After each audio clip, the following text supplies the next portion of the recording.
A Bad Case of Stripes by David Shannon.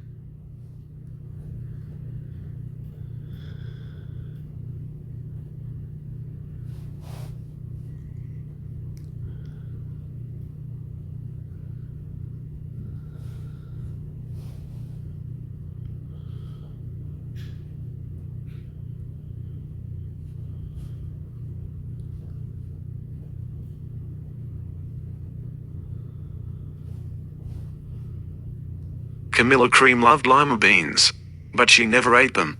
All of her friends hated lima beans, and she wanted to fit in. Camilla was always worried about what other people thought of her. Today she was fretting even more than usual. It was the first day of school, and she couldn't decide what to wear. There were so many people to impress. She tried on 42 outfits, but none seemed quite right. She put on a pretty red dress and looked in the mirror. Then she screamed. Her mother ran into the room, and she screamed, too. "Oh my heavens!" she cried. "You're completely covered with stripes." This was certainly true. Camilla was striped from head to toe. She looked like a rainbow. Mrs. Cream felt Camilla's forehead. "Do you feel all right?" she asked. "I feel fine," Camilla answered, "but just look at me." "You get back in bed this instant," her mother ordered. "You were not going to school today." Camilla was relieved. She didn't want to miss the first day of school, but she was afraid of what the other kids would say. And she had no idea what to wear with those crazy stripes. That afternoon, Dr. Bumble came to examine Camilla. "Most extraordinary," he exclaimed. "I've never seen anything like it. Are you having any coughing, sneezing, runny nose, aches, pains, or uncontrollable twitching?" "No," Camilla told him. "I feel fine." "Well then," Dr. Bumble said, turning to Mrs. Cream, "I don't see any reason why she shouldn't go to school tomorrow. Here's some ointment that should help clear those stripes in a few days. If it doesn't, you know where to reach me." And off he went. The next day was a disaster. Everyone at school laughed at Camilla. They called her Camilla Crayon and Night of the Living Lollipop. She tried her best to act as if everything were normal, but when the class said the Pledge of Allegiance, her stripes turned red, white, and blue, and broke out in stars. The other kids thought this was great. One yelled out, "Let's see some purple polka dots." Sure enough, Camilla turned all purple polka dotty. Someone else shouted, "Checkerboard," and a pattern of squares covered her skin.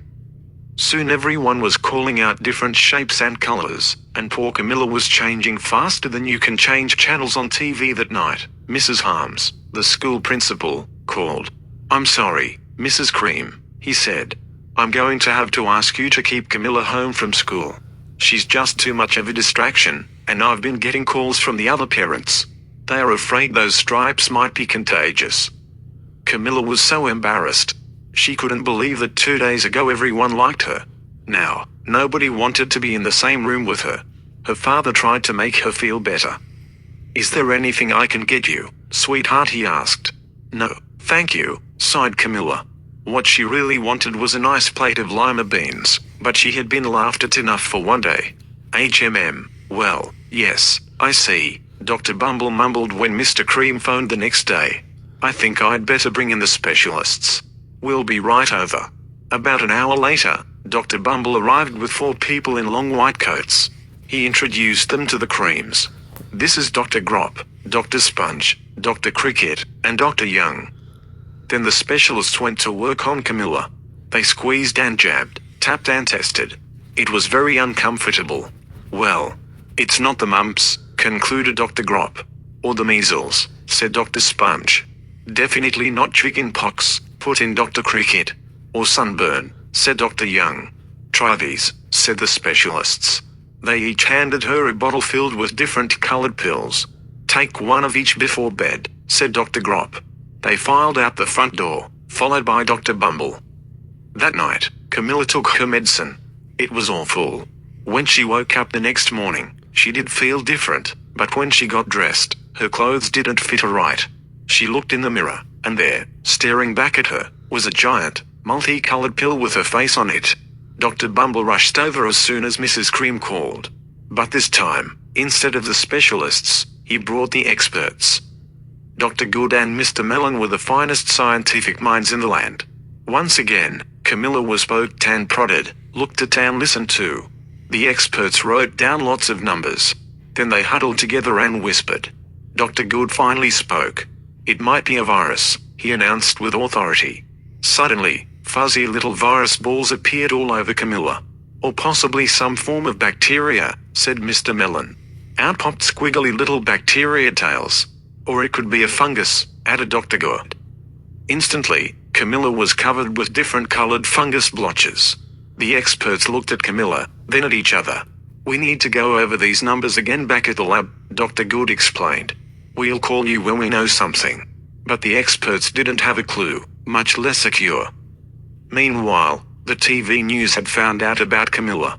Reporters from every channel were outside her house, telling the story of the bizarre case of the incredible changing kid. Soon a huge crowd was camped out on the front lawn. The creams were swamped with all kinds of remedies from psychologists, allergists, herbalists, nutritionists, psychics, an old medicine man, a guru, and even a veterinarian. Each so-called cure only added to poor Camilla's strange appearance until it was hard to even recognize her. She sprouted roots and berries and crystals and feathers and a long furry tail. But nothing worked. One day, a woman who called herself an environmental therapist claimed she could cure Camilla.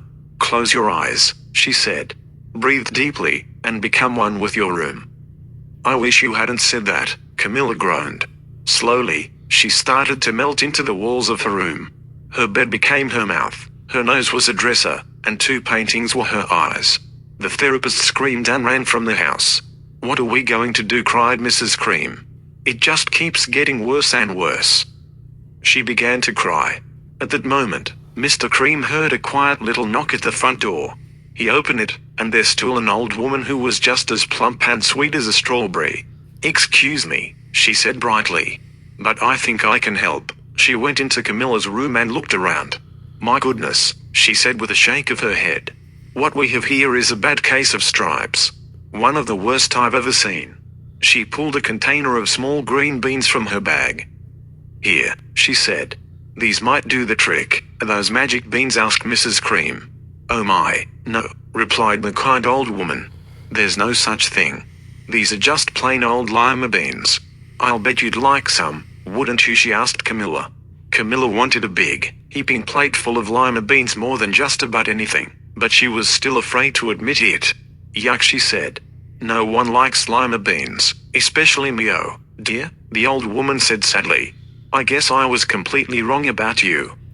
She put the beans back in her bag and started toward the door. Camilla watched the old woman walk away. Those beans would taste so good. And being laughed at for eating them was nothing, compared to what she'd been going through. She finally couldn't stand it. Wait, she cried. The truth is, I really love lima beans. I thought so, the old woman said with a smile. She took a handful of beans and popped them into Camilla's mouth. Said Camilla. Suddenly the branches, feathers, and squiggly tails began to disappear. There stood Camilla, and everything was back to normal. I'm cured, she shouted. Yes, said the old woman. I knew the real you was in here somewhere.